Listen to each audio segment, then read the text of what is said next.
요한복음 19장 17절로 18절의 말씀을 다 같이 봉독하시겠습니다. 그들이 예수를 맡음에 예수께서 자기의 십자가를 지시고 해골이라 하는 곳에 가시니 그들이 거기서 예수를 십자가 못 박을새 다른 두 사람도 그와 함께 좌우편에 못 박으니 예수는 가운데 있더라. 아멘. 우리가 살면서 가장 우리의 삶 가운데 두려운 것이 무엇인가? 기대하고 싶지 않은 것이 무엇인가? 그건 아마 죽음이다. 이렇게 생각할 것입니다. 우리가 이 죽음 앞에서는 누구도 당당할 수 없고 누구도 자신 있게 말할 수 없는, 어떻게 보면 자기 인생을 마지막으로 돌아볼 수 있는 이 기회가 주어지는 것은 은혜고 축복인데 그조차도 맞이하지 못하고 갑자기 부름을 받는 사람들이 참 많이 있습니다. 근데 제가 임종하시는 분들을 참 굉장히 많이 봤습니다. 몇백 명은 봤던 것 같아요. 그런데 그 중에 덜어는 예수 믿고 구원받았고 직분이 있는데도 불구하고 이 죽음에 대한 이 두려움을 말로 표현할 수 없어서 목사님 나 좀 어떻게 살려주세요 라고 말씀하시면서 집사님 지금 그래도 하나님이 함께 동행하고 계시니까 꼭 붙들고 가보세요. 그러면 가장 마음 아픈 것이 가봐야 알지요. 이렇게 말씀하시는 분들이죠. 평소에는 굉장히 믿음 있는 것 같지만 이 막상 이 죽음 앞에 섰을 때 그렇게 이야기하시는 분이 있는가 하면 어떤 분들은 대부분의 사람들이 아주 얼굴을 환하게 빛나면서 목사님 하나님이 지금 오신 것 같아요.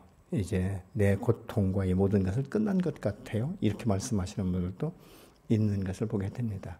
하물며 자기의 이 죽음 앞에도 두려움을 느낀다면 타인을 위해서 내가 죽어진다면 과연 몇 명이나 될 것인가. 우리가 부모가 아무리 자식을 사랑한다 할지라도 마음은 대신 죽고 싶지만 실질적으로 죽는다고 해서 내 자식이 살아나거나 내 자식이 어떤 육체 질병에서 회복되는 이런 역사들이 일어나지 않기 때문에 왜 죽을 수 없는 것이 많지 않습니까? 하물며 오늘 이 성경 본문에 보면 그 십자가의 처형이라는 것은 아주 저주받은 이 처형 방법인 것이죠. 쉽게 얘기하면 이 십자가에 매달린다는 것은 땅은 아주 거룩한 곳이기 때문에 너 같은 죄인은 땅을 밟을 수 있는 자격조차 없다. 이래서 이제 십자가에 매달는 것입니다. 그리고 십자가에 매달린 사람들은 이 무덤에 대부분 묻히지 않습니다. 그래서 이 들에 있는 것들이 그 먹잇감으로 취하는 이런 경우가 있는 것들을 우리가 보게 되는 것이죠. 아무도 가고 싶지 않은 그 길, 아무도 지고 싶지 않은 그 십자가를 예수님께서 지신 것은 당신의 죄 때문이 아니라 다른 사람들, 다시 말하면 나의 죄를 대신 갚기 위해서 십자가에 처절하게 죽으셨는데 사실 예수님은 잡히시기 전부터 계획적이었고 잡히시고 나서는 그들의 계획대로, 그들의 원본대로 진행되는 것을 우리가 볼 수 있는데 예수님을 신문하던 이 로마 군병들은 사실 무지한 사람들이에요. 그렇기 때문에 예수님을 메시아가 아니라 하나의 종교의 광적인 사람으로 봤기 때문에 얼마나 무지하게 다뤘는지 여러분들이 이 예수 영화를 많이 보신 분들은 아시겠지만 이 가죽 채찍에 그냥 채찍으로 때리는 것이 아니라 납이나 이런 뾰족한 것을 어떤 뼈나 이런 것들을 매달아서 한 번 때려서 당기면 이 살점이 떨어져 나오는, 어떻게 보면 그것을 계속적으로 맞으면 이 뼈가 드러나올 수밖에 없는 그런 처지에 심한 고문을 받았고 아주 인간 이하의 취급을 받았죠. 침을 뱉지를 않나, 갈대를 손에 놨다 팍 뺏어버리질 않나, 가시면류관을 쓰이질 않나. 그 멸시와 천대와 이 모멸감은요, 인간으로는 도저히 감당할 수 없는, 차라리 혀를 깨물고 죽는 것이 나을 수 있는. 그럼에도 불구하고 예수님은 잠잠히 인내하시고 끝까지 참으신 것은 당신을 위함이 아니라 바로 저와 여러분의 죄를 대속하는 그 길이, 당신께서 이 땅 가운데 오신 목적이 그 한 길밖에 없기 때문에 아주 좁은 길, 좁은 문을 통과하는 것에 대해서 부끄럽지 아니하고 당당하게 그 일을 맞서신 것을 우리가 생각해 볼 수 있는 것이죠. 누구 때문인가? 너 때문이 아닌 것이죠. 근데 사람은 어떤 문제가 생기면 항상 남 탓을 하죠. 그리고 손가락질하면서 책임질 사람은 아무도 없는 것을 우리가 보는 이 세상이 바로 저와 여러분이 사는 세상 아니겠습니까? 우리가 객관적인 시각으로 보면 누가 잘못했는지 분명히 알고 있는데도 불구하고 본인들은 아니다라고 이게 오리발을 내미는 이런 웃지 못할 일들이 지금 다분하게 일어나는 것을 우리가 볼 수 있게 되는 것이죠. 이 심판의 그 결과는 아무도 객관적이라고 말할 수 있는 사람은 한 사람도 없을 만큼 아주 부당한 것을 우리가 볼 수 있죠. 그러면 왜 이렇게 다루는가? 무지하기 때문에, 예수님이 누구신지를 몰랐기 때문에, 그분이 메시아인 것을 몰랐기 때문에 그렇게 한 것을 우리가 보게 되는 것이죠. 예수님은 체포부터 이 빌라도에 이르기까지 이 계획된 각본에 의해서 짜여진 대로 진행된 것을 우리가 볼 수 있게 됩니다. 이 빌라도는 총독으로 예수님의 이 재판 자체가 불법인 것을 알았어요. 그리고 야밤에 신문한다는 것은 있을 수 없는 일이라는 것을 너무나 뻔히 잘 알았습니다. 또 그렇기 때문에 본인이 예수님을 이제 맡아서 이 신문을 해보니까 이분은 죄가 없는 분이에요. 그러니까 이 마음 가운데 이 양심의 가책이 있기 때문에 갈등을 느끼기 시작하는 것을 우리가 볼 수 있게 되는 것이죠. 그러면서도 어쩔 수 없이 십자가의 처형에 넘겨줄 수밖에 없는 이 자신의 처지, 그 입장을 많은 사람들이 이해해 주길 바랬을지도 모릅니다. 그러나 그의 목적은 나는 무고하다, 나는 이 일에 손을 띈다 라고 말하고 있지만 실질적인 판결과 결단은 본인이 책임질 수밖에 없는 이런 상황에 이르게 된 것을 우리가 볼 수 있지 않습니까? 예수님은 분명한 죄가 없다는 것을 우리가 어떻게 증명할 수 있는가? 아무리 봐도 이 빌라도는 찾을 길이 없었고요. 또 한 가지는 그의 아내가 잠을 자다 꿈을 꿨는지 새벽에 꿈을 꿨는지 낮잠을 잤는지는 모르지만 빌라도가 예수님을 신문하기 전에 사람을 보냅니다. 당신 이 일에 관여하지 마십시오. 내가 오늘 지금 꿈을 꿨는데 너무 이 꿈이 아주 생생한데 그분은 죄가 없다라고 말을 합니다. 또 이 빌라도의 마음 가운데 예수님을 신문하고 판단하는데 두려움이 있었던 것은 뭐냐면 이 예수님의 공생의 기간 동안에 수많은 병자를 치료하시고 기적을 일으키지 않았습니까? 나사로같이 죽은 자를 살리는 이런 역사들, 인간의 힘으로 능으로 할 수 없는. 그래서 이 요한복음 3장에도 보면 니고데모가 예수님께 찾아와서 하는 말이 무엇입니까?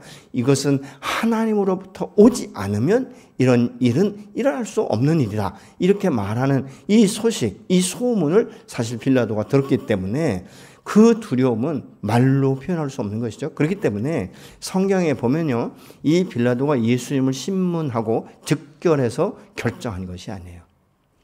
그 신문 장소에 들어갔다가 밖으로 나와서 사람들에게 이야기를 하고 또 다시 들어가고, 이게 밖으로 나와서 군중들의 심리를 보는 것이죠. 내가 볼 때 이분은 죄가 없는 것 같은데 당신들은 어떻게 생각하는가? 그랬더니 막 밀란이 일어날 것 같은 막 이 공포가 쌓여올 만큼 소리 지르면서 그분은 반드시 십자가에 못 박아야 된다고 소리를 치르니까 또 다시 이러지도 못하고 저러지도 못하고 예수님 안에 다시 들어가는 이런 그 모습을 볼 수 있게 되는 것이죠.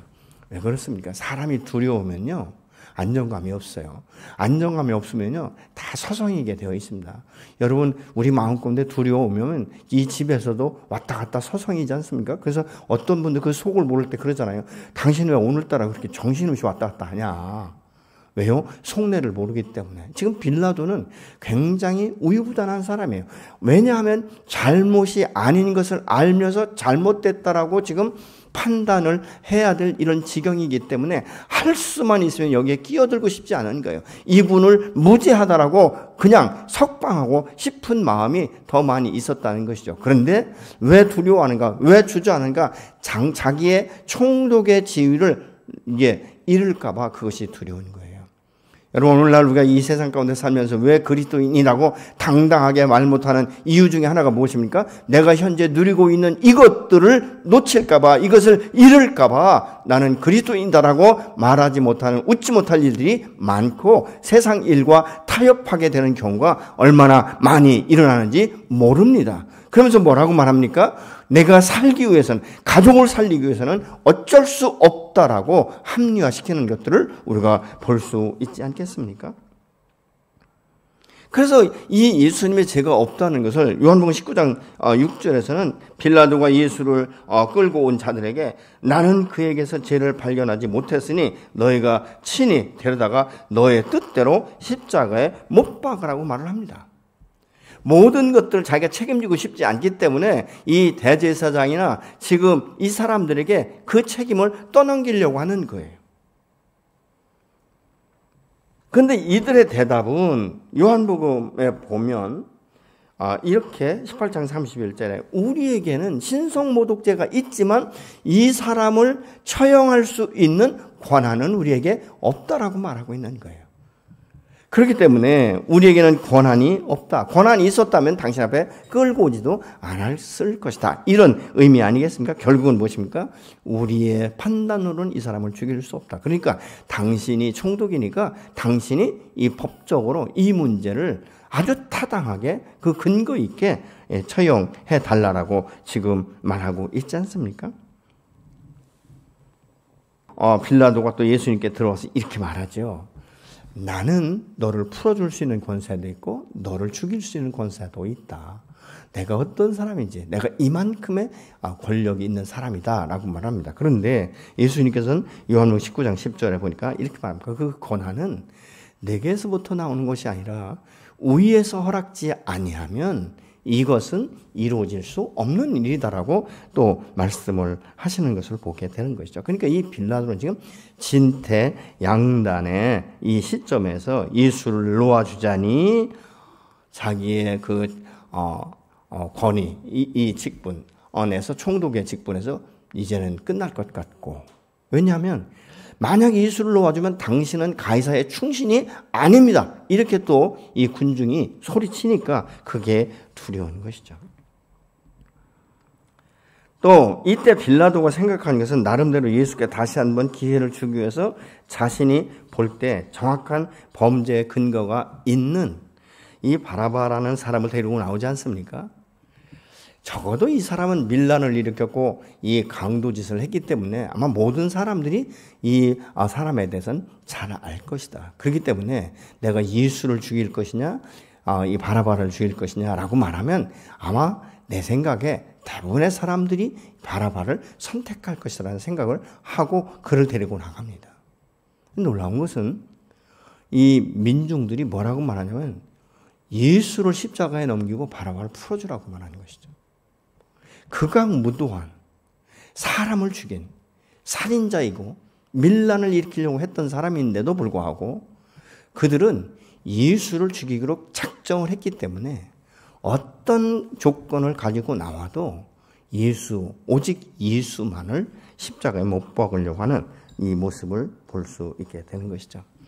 여러분, 이 죄와 타협하게 되면요, 선택적 조건이 없어요. 선택적인 여유가 없게 되는 것을 우리가 보게 되는 것이죠. 그들의 요구는 이 빌라도 예상과는 전혀 다르게 바라바를 놓아주려고 선택하는 것을 우리가 볼 수 있게 되는 것이죠. 여러분, 사회에서 이 출세하고 하려면 타협이라는 것도 어떤 때 꼭 필요한데요. 자기의 이권, 자기 중심적인 어떤 일이 일어나면 절대 타협하지 않습니다. 그것이 죄성을 가진 인간의 모습인 것을 우리가 보죠. 우리의 믿음의 대상은 그렇기 때문에 이 세상의 권세와 권위가 아니면서 이 부모와 어떤 부여와 이 명예가 아니라는 것을 우리가 기억해야 되는 것이죠. 탐심과 탐욕 이런 것도 아니고 이 성취를 통해서 모든 것들 누리는 것, 이것은 생명의 선택에 비교하면 아무것도 아니라는 사실을 우리가 이성적으로는 알고 있는데 실질적인 삶 가운데 반복적으로 이 죄 가운데 빠지는 이 모습을 우리가 볼 수 있는데 이 원인이 무엇인가? 철저하게 자기가 십자가를 통과하지 않은 것이죠. 갈라디아 2장 20절 말씀처럼 십자가를 예수와 함께 통과하지 않은 것이죠. 우리는 새로운 피조물이라고 분명히 고린도후서 5장 17절 말씀하여도 불구하고 새로운 피조물처럼 살아가려고 하는 것이죠. 여러분, 때로는 우리가 종종 그런 질문을 해봐야 돼요. 나는 정말 거듭난 하나님의 자녀인가? 나는 지금 자녀의 신분과 권위를 가지고 살아가는가를 우리는 가끔씩은 체크해야 됩니다. 저는 어떤 때 정말 내가 목사인가라는 것을 질문할 때가 있습니다. 기도하면서. 하나님, 제가 목사 맞습니까? 제가 아버지를 사랑합니까? 얼만큼 사랑하고 있나요? 이런 질문을 때로는 합니다. 왜 그런지 아십니까?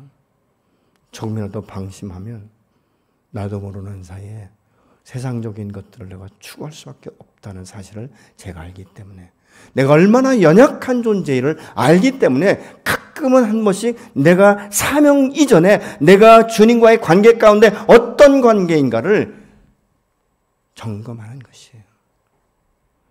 주님, 내 안에 당신을 사랑하는 마음이 첫사랑처럼 여전히 불타오고 있습니까?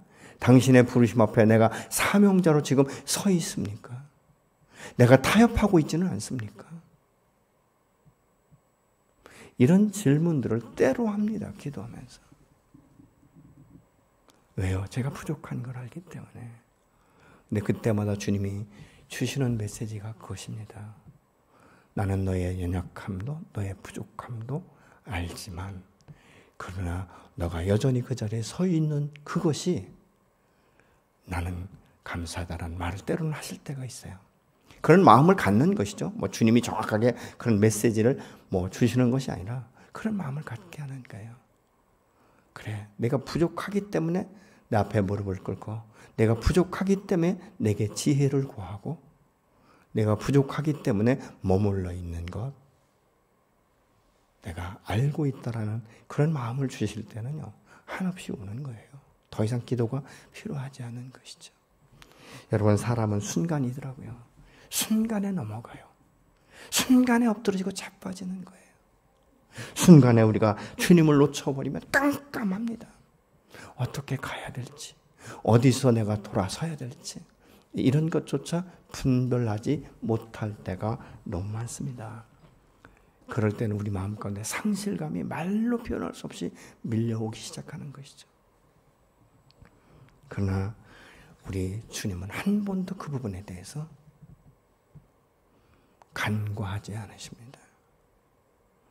그래서 우리가 넘어져도 아주 엎드러지지 아니하면 주께서 오늘 또 붙들고 계시기 때문인 줄로 믿습니다.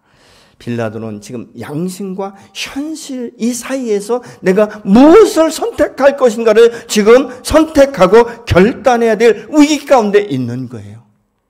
내 양심의 가책을 받으면서도 이 현실을 추구해야 되는가? 나는 현실의 이 모든 권력을 다 내려놓는다 할지라도 이분이 죄 없다는 하나님의 아들이라는 확신을 가지고 죄 없음을, 무고함을 선포해야 될 것인가? 여러분 같으면 어떻게 하실 것 같습니까?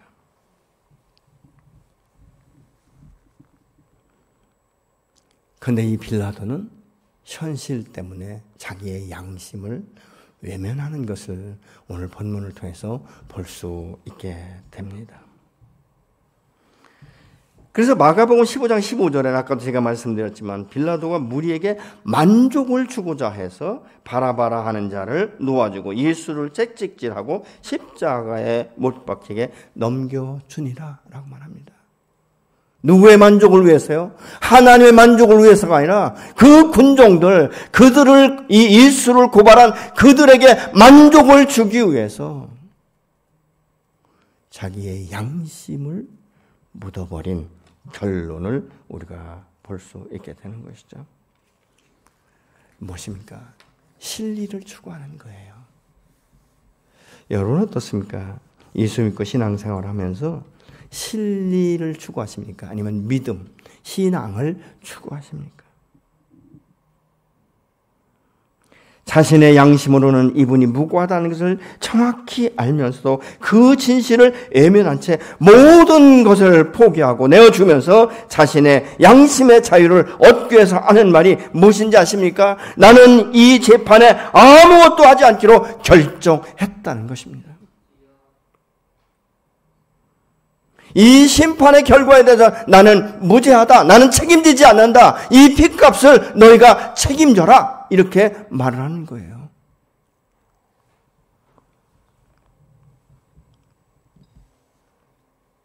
그런데 이 어두운, 이 어리석은 유대인들은 그 핏값을 우리에게 돌리라고 말합니다.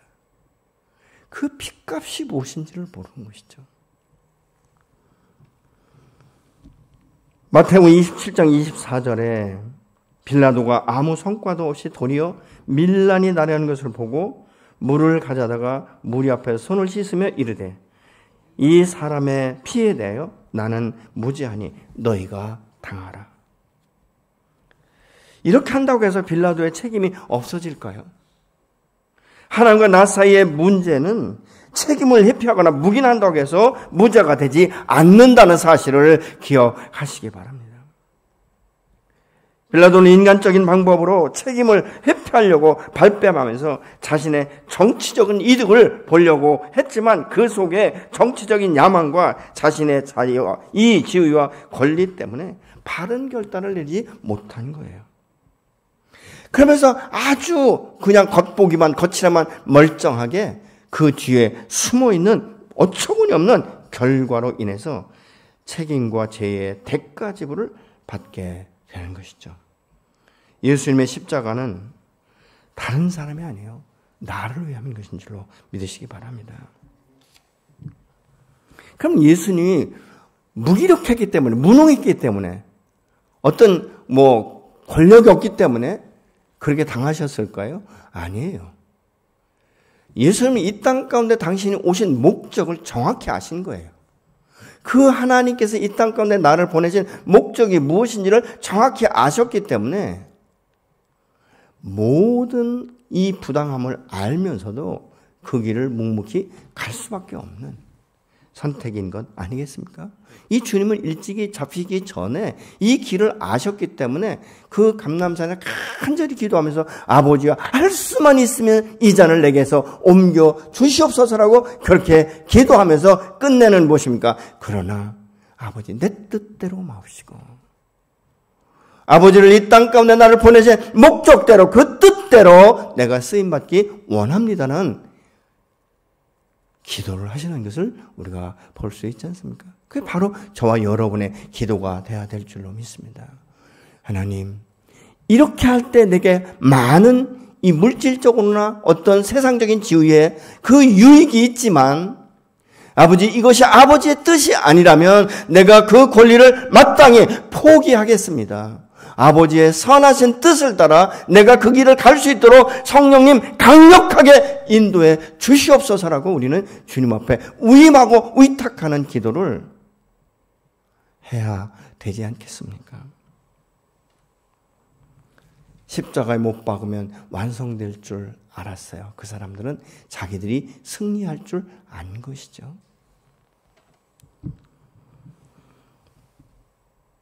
얼마나 이 예수님을 야유하고 했는지 말이죠. 그렇게 채찍에 막 유혈이 난장한 그분에게 이 홍포를 입히고 벗기고, 여러분 말이 그렇죠. 우리가 이게 어디에 다쳤을 때 아니면 골마 터졌을 때요, 살짝 스치기만 해도 막 우리를 막 억소리를 내지 않습니까? 어떤 목사님이 그런 말씀 하시더라고요.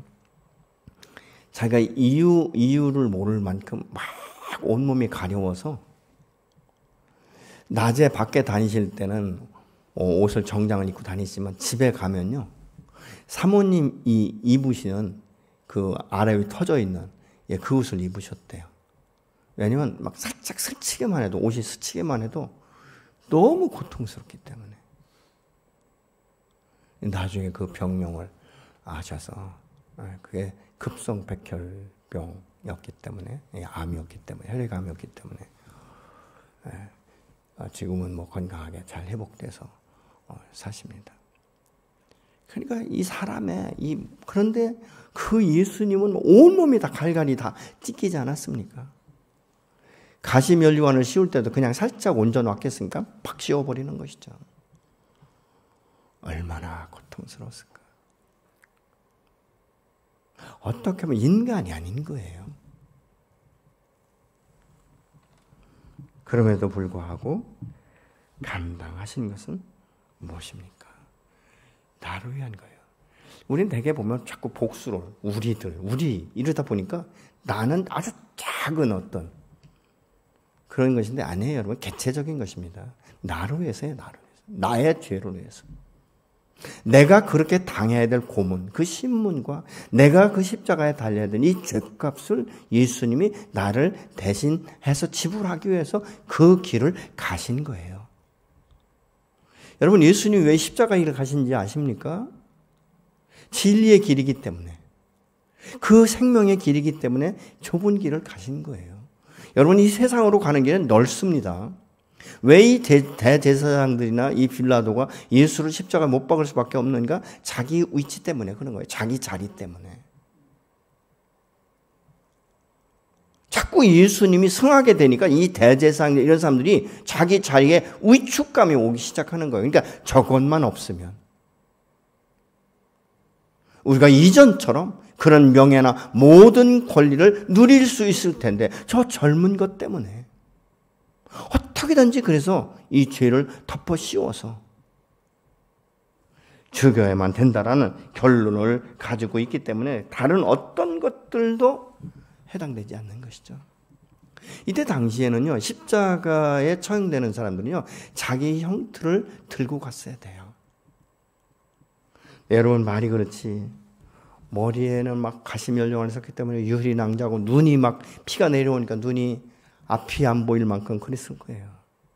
온 몸에 상처를 입었는데 제가 성지 순례를 가서 그 길을 가는데 정말 너무 먹먹한 거예요, 마음이.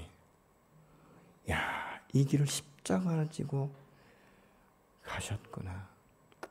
넘어질 때 뭐 군병들이 일으켜준 것도 아니고 오히려 일어나라고 채찍으로 더 가야 하는, 얼마나 그 고통스러웠을까. 아마 어떤 분들은 그렇게 나 같으면 차라리 혀를 깨물고 죽었을 것이다. 그 이상의 고통이셨을 겁니다. 근데 왜 이 길을 회피하지 않고 적극적으로 스스로 이 길을 선택하셨는가? 그 길만이 죄인들을 구원할 수 있기 때문에 그런 것이죠. 우리가 십자가를 볼 때마다 회개하고 돌아서는 것은 은혜요 축복인 줄로 믿습니다.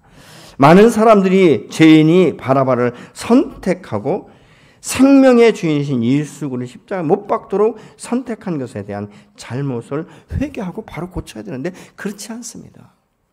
오히려 더 조롱하고 더 아주 그러지 않습니까? 십자가에 달리신 예수님을 바라볼 때 사람들이 뭐라고 말하죠? 야, 너 메시아라며, 너 권력이 때문에, 너 하나님의 아들이라며, 내려와봐. 그러면 내가 믿을게. 말할 수 없는 이 수모, 수치.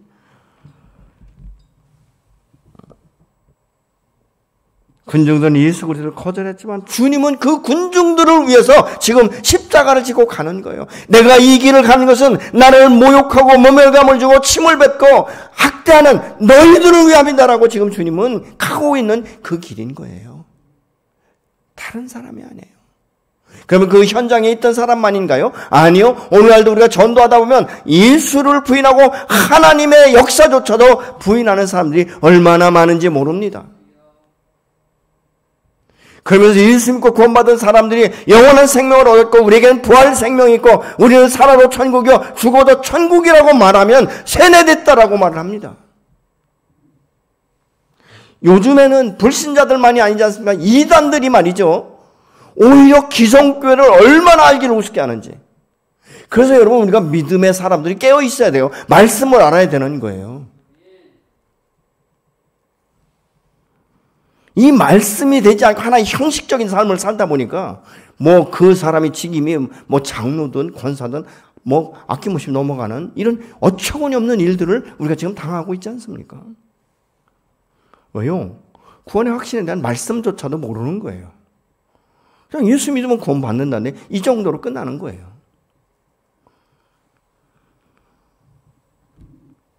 한번 생각해 보세요. 나를 거절한 그들의 죄값을 대신 지불하기 위해서 내가 이 험한 십자가를 지고 지금 간다라는 이 심정이 어떠했겠는가. 여러분 부모가 자식을 위해서 모든 것을 다 내어 쏟으면서까지도 고생을 하는데 자식들이 부모를 향해 이렇게 손질한다면 엄마가 나한테 해준 게 뭐가 있는데 다른 엄마는 다 이렇게 해주고 이렇게 해주고 이것도 사주고 저것도 사주는데 엄마 나한테 해준 게 뭐가 있어? 아빠는 나한테 해준 게 뭐가 있어? 나한테 겨우 옷 사주고 밥 주고 그밖에 더 있어? 이렇게 말할 때 여러분 부모의 심정은 어떻겠습니까? 그래 너 잘났다 이놈아. 너 혼자 컸지. 이걸로 끝납니까? 가슴이 찢어지는 거예요. 고통스러운 거예요. 그래서 어떤 때 죽고 싶지 않아요? 내가 너를 어떻게 키웠는데. 그러면 아이들이 뭐라고 말하죠? 아니 부모가 돼가지고 그 정도도 안 해?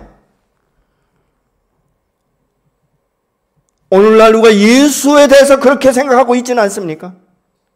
내가 구원받은 것 감사하지만 지금 나의 필요를 채워주시는 것도 당신의 목 아닙니까? 내 사업이 이렇게 기울어 있고 내 자식이 이렇게 삐뚤어져 나가 있고 내 육체가 병들어 있는데 당신이 치료해 줘야 되는 것 아닙니까? 라고 오히려 반문하면서 이럴 것 같으면 내가 굳이 신앙생활할 필요가 있겠느냐라고 말한다면 군중들과 내가 다를 바가 무엇이 있겠습니까? 요한복음 10장 11절에 보면 나는 선한 목자라. 선한 목자는 양들어요 목숨을 버리거니와 이렇게 말씀합니다.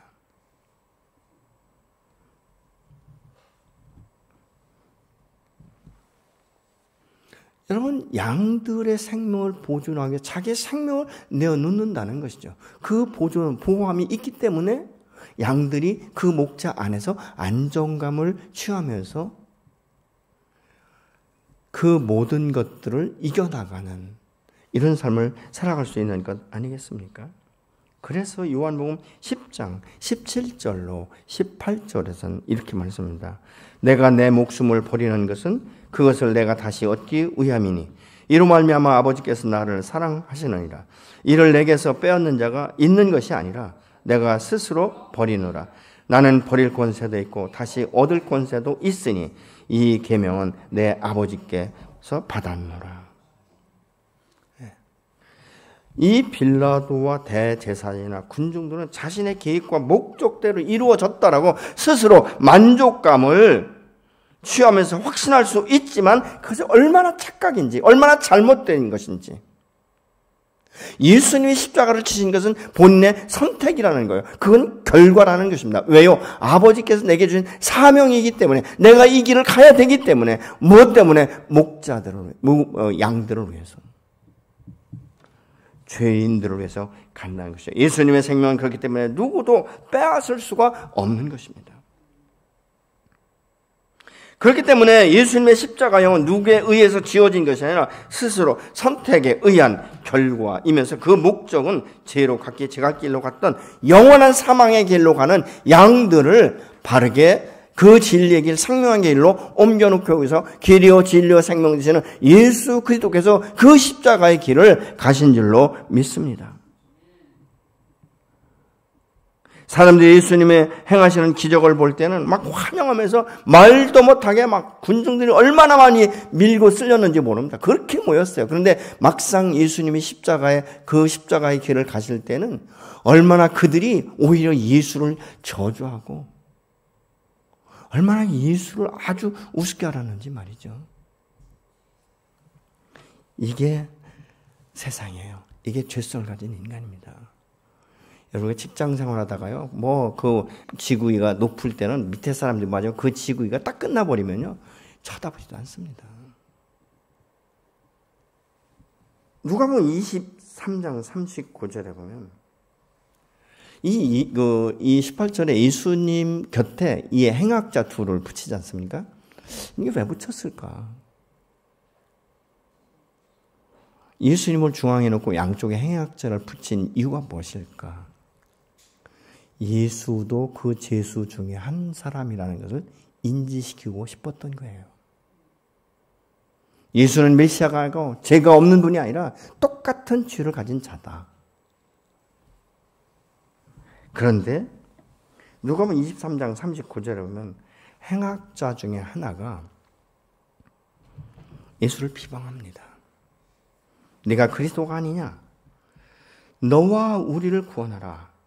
그렇게 조롱을 합니다. 그런데 그 중에 또 다른 하나는 40절에 그 사람을 꾸짖어 이르되 내가 동일한 정죄를 받고서도 하나님을 두려워하지 아니하느냐? 이렇게 고백을 하죠.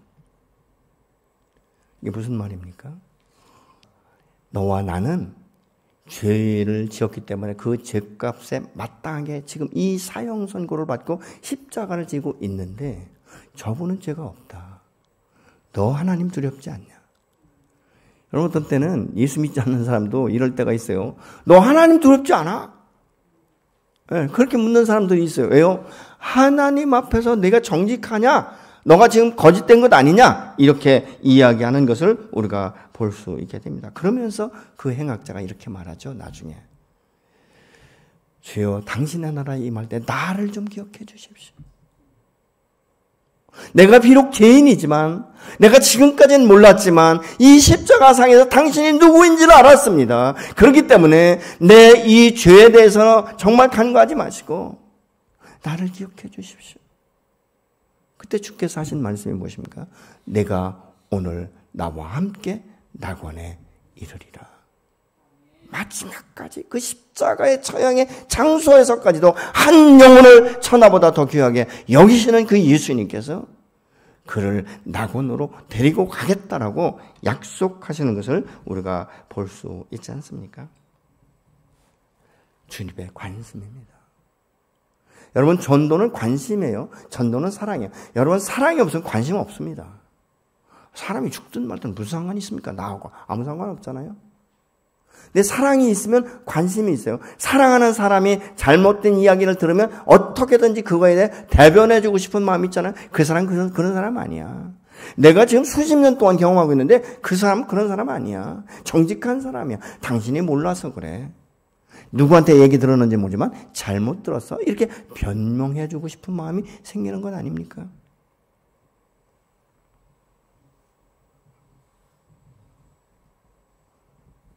나를 기억해달라. 여러분 주님이 여러분을 얼만큼 기억해 주기를 원하십니까? 여러분이 가고 있는 그 길은 그 넓은 길, 사망의 길입니까? 아니면 좁은 길, 생명의 길로 가고 있습니까? 이 생명의 길을 가는 것은요, 녹록지 않아요. 너무 힘듭니다. 어떤 때는 제가 말이죠, 요즘엔 길이 많이 넓어졌지만,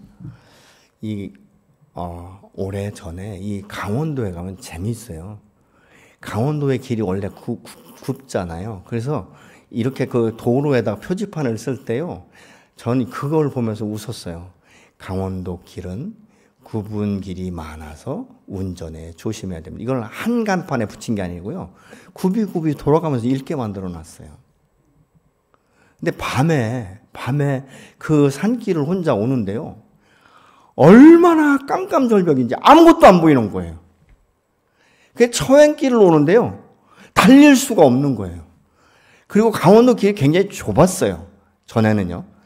그렇기 때문에 막 두 손을 꽉 잡고 마치 무슨 초보 운전하는 사람처럼 그 산길을 내려오니까 조금 안심이 되더라고요. 여러분, 우리의 생명의 길, 좁은 길은요, 항상 그런 마음을 갖고 가는 거예요. 내가 여기서 삐딱하면 떨어진다라는, 내가 삐딱하면 넘어질 수 있다는, 이런 생각을 하면 늘 깨어 있어야 되지 않습니까?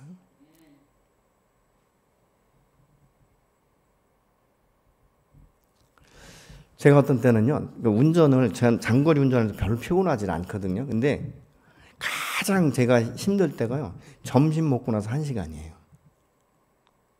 근데 운전을 하지 말아야 되는데, 그냥 운전을 하다 보면 중간에 졸린 거죠. 그럼 이제 사문을 비상을 걸죠. 막 박수치고 막 찬송하고. 그러면 제가 좀 시끄럽다고 노래하지 말라고. 그러면 멈춰야 되는데 이게 인간이 안 멈춰져요. 잘. 다른 목사님들하고 이렇게 여행을 같이 가다 보면 눈치 빠른 목사님이 그래요.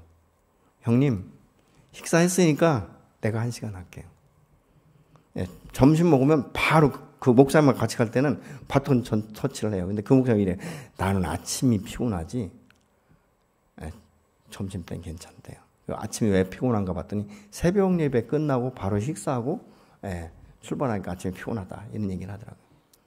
항상 제가 조심해야 되는데 조심하지 않으면 어처구니 없는 일들이 일어날 수 있는 것이죠. 과거에 한번 그런 경력이 있는데도 불구하고 이게 잘 안 고쳐져요. 잘못된 습관인 것이죠. 주님은 십자가의 고난과 고통 속에서 오직 한 가지, 그 한 일만을 생각하신 것입니다. 이 길이 생명의 길이다. 이것이 대속의 길이다. 그러면서 그 십자가에서 우리 인간이 그 고통을 다 감당하셨어요. 그러니까 심지어 내가 목마르다. 왜요? 물과 피를 지금 계속 쏟고 있지 않습니까? 그러다 보니까 목이 타는 거예요. 내가 목마르다. 그때 그들은 융에 이 초를 쳐가지고 예수님의 입가에 대지 않습니까? 그리고 요한복음 19장 30절 이렇게 말씀합니다. 다 이루었다.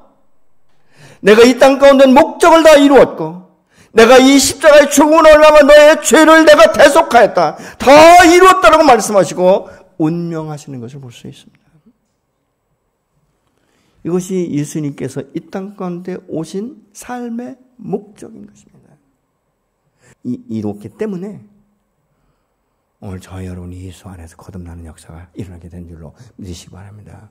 우리의 죄와 우리의 상함과 우리의 모든 것들을 대신 담당하시고 치료하시고 회복하시는 그 주님, 죽음으로 끝난 것이 아니라 부활하셔서 승천하시면서 오늘날 우리에게 성령으로 임하셔서 주님의 나라에 임하는 그날까지 함께 동행하시고 그리고 나를 동역자로 세우셔서 복음의 증인으로 삼으신 하나님의 놀라운 사랑과 은혜가 오늘날 저와 여러분 안에 있어진 줄로 믿으시기 바랍니다. 그래서 여러분 계단에 올라오실 때 보신 분이 있을지 모르지만 나의 사랑과 관심이 한 영혼을 구원한다는 것입니다.